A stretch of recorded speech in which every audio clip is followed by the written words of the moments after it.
Everybody's talking about 4K. It's almost like HD doesn't even exist anymore. Well, the truth is HD is alive and well, but 4K is actually the big thing that's coming up. And a lot of people out there are buying 4K cameras, but they're not actually shooting 4K. If they are, they're busy editing it in the 1920 1080 timeline, which is what I've been doing. So far, not a single client of mine has ever asked for 4K. I don't even think if I gave them 4K, they'd know what to do with it. However, 4K is very important in our workflow. Just this week, I've been shooting with this camera. This is the JVC GY HM200. And you can see that's a nice little camera. And what astounds me about this is the pictures I'm getting actually compare with a lot of the high-end pictures that I've seen on a lot of the big cameras. Now, there's a lot to understanding what 4K is about. It's not just shooting 4K, it's shooting 4K for a reason. And the reason that I've been shooting 4K lately is because 4K makes really good HD. Now, this was a situation we encountered many years ago when it went from standard definition to HD. We were shooting HD and making beautiful looking SD. Now, I'm not suggesting that shooting 4K for the sake of 4K is not a good idea. There just happens to be a situation at the moment where virtually nobody has a 4K television. They're in the stores, but all the work, all the clients, everyone is still entrenched in an HD world. So where does that leave us? Well, I'll tell you, if you're buying a camera now, more likely than not, you're gonna buy a 4K camera because you want to future-proof yourself. Some people say you should shoot 4K, have your 4K rushes, that way you can always go back to 4K. Maybe that's a good argument, I don't know, it doesn't matter to me so much. I feel that good HD is good 4K is good. But the ability to zoom in on the images is a big deal. It's like having an optical printer from the film days built inside your camera. You can reframe within the timeline, you can do all sorts of things. So long as you shoot 4K, you've got that resolution to punch in. And in my experience, you can go up to about 185% on 4K and hold that resolution. So that's a lot of zoom in on an HD timeline on the 4K frame that we can do. Now, let's talk about this camera, the GY HM200 by JVC. And the wonderful thing is, it's actually not very big. It's incredibly light and it's incredibly powerful. Now, obviously, I'm going to show you a whole lot of pictures that I've been shooting with this camera, and I'm really seriously impressed. And I'm impressed for a few reasons. With the experience I've had with 4K so far, not talking about this camera, but some of the other systems out there, 4K can actually be quite difficult. You shoot massive amounts of data. Some of the data rates can be up to 600 megabits a second, depending which camera you're using. Some of the cameras will do RAW. RAW is fantastic. I'm sure most of you know about RAW. I happen to be a big fan of RAW. But RAW is good if you've got all the time in the world to process. What we really need, certainly for the work I do, is quick turnaround. And that is what this camera enables you to do.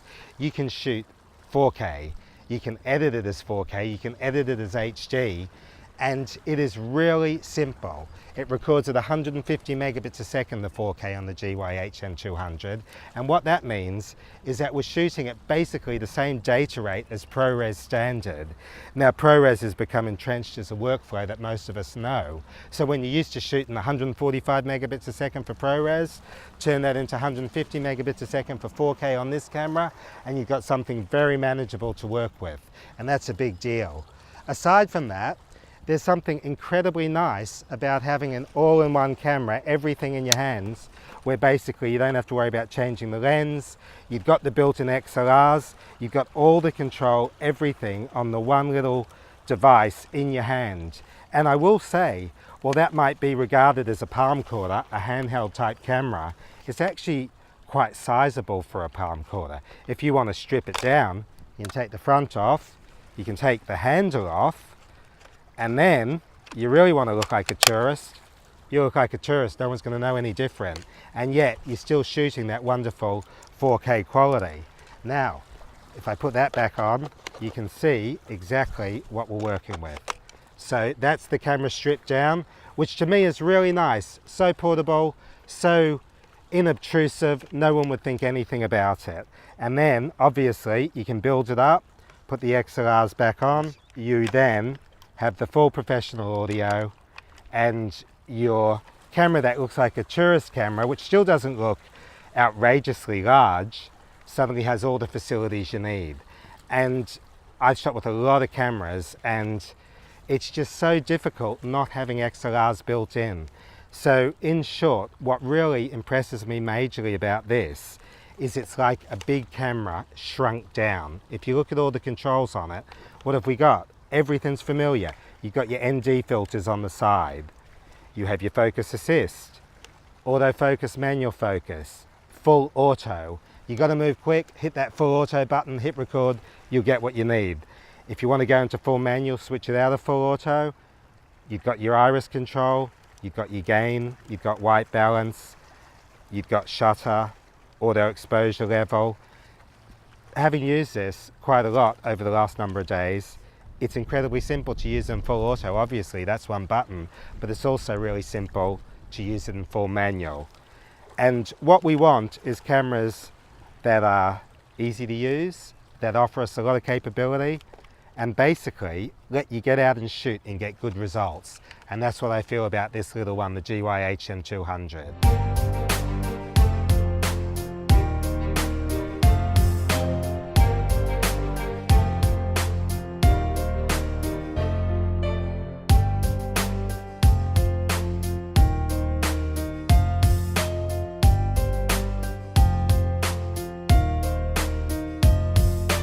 Some people have said to me in my reviews before, why don't you say something negative? You're always so positive. Well, the fact is, if I like a camera, I'm positive, and that's how I feel about this. I don't want to be negative, but if I want to be critical, okay, the screen, you got to be careful. It would be the weak point. That could break if you were to do something stupid. Not that it's flimsy, but I'm just saying you want to be careful with that. Camera's very plasticky, so if you drop it, it's probably going to break. But you know what? You drop a heavy camera with a metal shell, you might dent that as well. In fact, I've seen it happen before. But what happens is when you make a camera that's largely surrounded by plastic and not the metal housing, it gets incredibly light. And that to me is an advantage. So I'm not going to be critical. I'm just saying what I think. In your hands, this is a wonderful camera. Okay, there is one thing I could be slightly critical of, but it's not being critical, it's just stating the facts. The lens, f1.2 wide open. That's fantastic. By the time you zoom in all the way, you're down to f3.5, so your aperture drops as the lens zooms in further.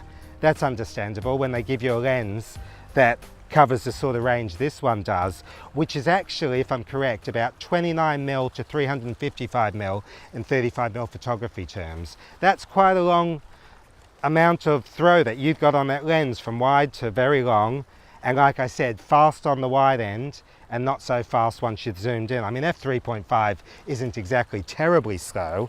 Some of the professional lenses I use on the big sensor cameras, they run in at f2.8 for the whole thing. That's what they are. So f3.5, you've lost a stop. But f1.2, that's good.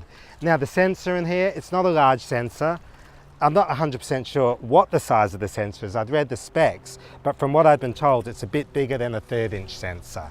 So you're not working with one of those large sensors, which means if you want that real shallow depth of field look, you're gonna have to work a little bit harder with this camera. But you can achieve it. Zoom in, step back, you'll get the results. You got your ND filters, put them in, open up the iris. You can achieve the out of focus depth of field thing if that's what you're chasing. The good thing about a smaller sensor is it keeps everything in focus as well. So when you're running around shooting really under pressure, you can actually more likely get your shots in focus than if it's a big sensor. What I'll say about this as well is it obviously does 4K, which is all I've been shooting this week, but it's also designed as an HD camera. So you've got 1920 1080 at 25 frames a second, 2997, 50 frames a second, 60 frames a second, take your pick. You want to do 1280 720, you got all your choices there as well. So it's an HD camera, a camera that does 4K, small in your hands, and I'm not going to stand here and say too much more because who really cares? Let's look at the pictures are what count.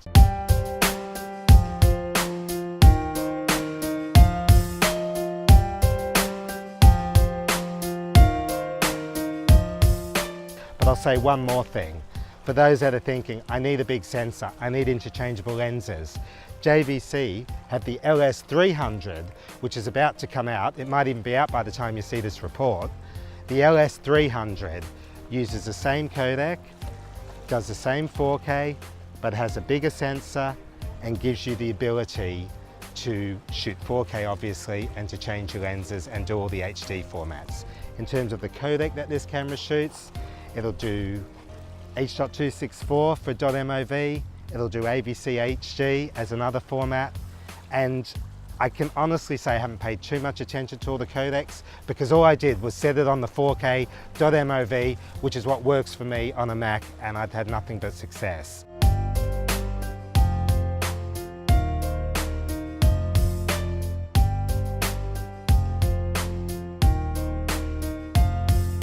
Now I have to say one other thing. This is 4K made easy. It is so simple. You shoot on these little cards, little SDXC cards, 64 gigabytes. These cards cost me £40. Okay, you might want to get some other cards which are 128 gig, which will give you more, but £40, 53 minutes, I just bought 4 of them. So it's cheap on the media, it's easy to shoot, and when you take your 4K into Final Cut Pro 10, which is the edit system I use, it's so simple. I didn't have to transcode, I didn't need to do anything. The 150 megabits a second works great, and what can I say? This is 4K made easy.